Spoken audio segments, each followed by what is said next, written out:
You see, it's not the failure that stops us, but that most stop at their first failure. Those who succeed don't stop at one failure. They don't stop at 10 failures. They don't stop at 100, 1,000, or 1,000,000.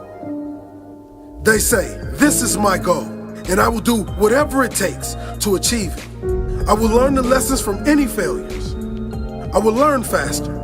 I will work harder. I will work smarter. And I will not quit until my dream is a reality. That's the difference between success and failure.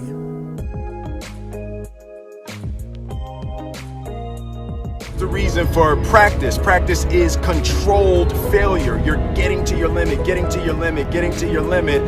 You can't lift that, you can't do that, until you get to the point that all of a sudden your body makes the adjustment and then you can do it. Failure actually helps you to recognize the areas where you need to evolve.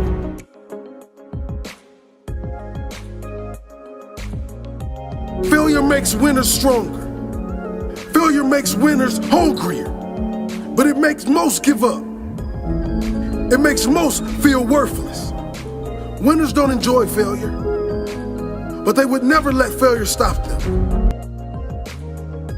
Do you want to be a person who fears failure, or do you want to be a person who loves success? Which one? 'Cause you're gonna have to pick today. And I'll tell you one thing. One is a failure, and one is a success. And if you love success, there is nothing that can stop you. All those negative things people say will mean nothing. They're gonna talk about how only 1% make it to the top. Big deal. Wanna know something else?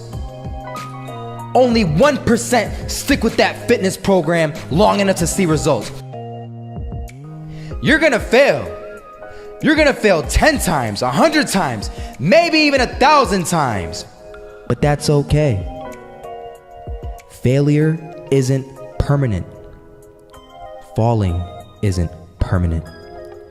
You get right back up and keep going. And this time, you're gonna be stronger, wiser, and you'll be more driven than ever.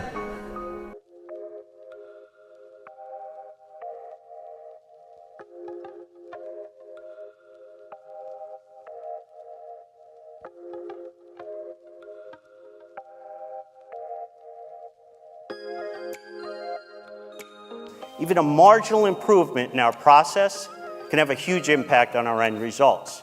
And I'll prove this to you by taking a look at the career of Novak Djokovic.